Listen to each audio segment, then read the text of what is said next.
Image copyright Getty Images. Just over a year ago, the political left in the US watched in shock as what seemed unimaginable happened. Donald Trump won the presidency. Since then, they've mourned, they've marched, and they've moved on. Sort of. There was a moment on the first full day of the Women's Convention in Detroit, Michigan, last month when the audience came alive. Linda Sarsour, a co-chair of the event, was moderating a panel about activism in the era of Trump, and glanced down at her phone.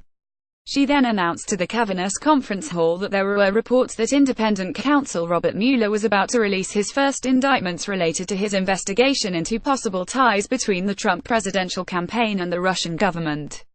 Thousands of women who had traveled from across the U.S. to attend 4 days of seminars, speeches and sessions, stood and cheered for nearly half a minute. For the attendees it seemed a cathartic experience, a glimmer of hope after months of political darkness. But the moment passed, and it was back to considering the slow, steady grind of activism and outreach that continues, nearly a year after Mr. Trump's victory left many of them emotionally broken. For a handful of seconds, there was the prospect that, someday, a real victory could be achieved. Winning is amazing, Deirdre Schilling, executive director of Planned Parenthood Action Fund. Winning kicks ass. Winning is intoxicating. We need to win more and lose less. A year ago, as Hillary Clinton went down to defeat, winning seemed a long way off. And for many of the women in Detroit, it's been a long road back. The morning after as election night 2016 drew to a close, Amanda Littman, who had spent nearly 2 years on Hillary Clinton's presidential campaign, says she felt physically ill. After she left the Clinton headquarters at the Javits Center in New York, she looked at the people in the streets suspiciously. "I don't know who to trust anymore," she remembers thinking. "I don't know what this country is anymore." It was a common sentiment among many liberals in the days after the election, a sense of shock, as they faced the prospect of living in Donald Trump's America. Brandy Collins, senior campaign director for the civil rights activism group Color of Change, recounts an organizational conference call the day after the election. "People were crying," she says. "People were angry. People were in shock. And we had 1.3 million members who were looking at us to do something." Colleen Flanagan, executive director of Disability Action for America, says that Trump's election was pretty freaking scary. She notes that candidate Trump drew sharp criticism for seemingly mocking a disabled reporter, but he won anyway.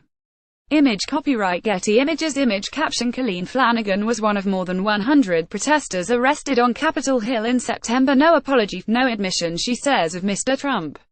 He says disabled people should be put down, and I'm one of those people. After the election, Littman describes being racked by guilt. As a Clinton campaign worker, she felt like she did all she could, but she also felt a grave sense of responsibility. "I remember for months, every woman I saw on the street I wanted to apologize to," she says. "Little girls, little boys, I wanted to tell them, I'm so sorry, this is the president you're going to grow up with." In room after room, seminar after seminar, over the course of the 4-day convention in Detroit, women recounted their initial reactions to the news of Mr. Trump's win. Some initially thought it wouldn't be too bad, that candidate Trump might morph into a more moderate, restrained President Trump. Diane Russell, a former Maine legislator now running for governor, says she knew otherwise, having experienced 7 years under Maine Governor Paul LePage, who ran as a blunt outsider and boasts that his victory helped foreshadow Mr. Trump's. "It's going to be really bad," she remembers telling her friends. "I don't think you know what's coming. He means what he said." Days of reckoning after the election, liberal fears were confirmed.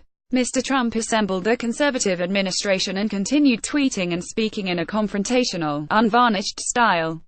At his swearing-in ceremony, he gave his American Carnage inaugural address. The following day, hundreds of thousands of women across the U.S. took to the streets to protest, organized by the same women who would later put on the Detroit convention. For Littman, it was a bittersweet moment. "I wish we had seen this kind of energy 6 months ago, because then maybe we wouldn't be having this march in the first place," she remembers thinking. To see people marching on the sisterhood's behalf was really moving, and really sad. Then after weeks of sleeping, drinking, crying and figuring out what to do with my life, Littman says she decided to fight back. She founded the group Run for Something, which recruits and sponsors millennials to run for local political office. "I needed something to absorb my grief and my rage and my depression into," she says. "Working is an incredible way not to have to deal with your feelings." That was a common sentiment among the attendees of the Women's Convention.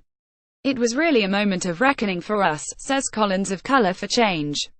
We just decided we were going to say to our members that they're all in, that our goal is to make Trump unsuccessful as president and to make this administration unsuccessful. Initially, her group tried to block the confirmation of the president's cabinet nominees. Most were easily confirmed. Some, like Secretary of Education Betsy DeVos, squeaked through.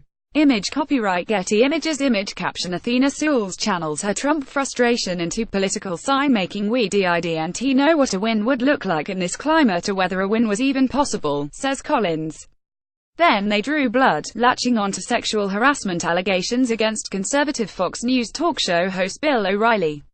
After a comprehensive campaign, O'Reilly resigned their first high-profile scalp, which she says helped build momentum for successful campaigns to force the president's business councils to disband and presage the wave of sexual harassment awareness that crested with the Harvey Weinstein scandal.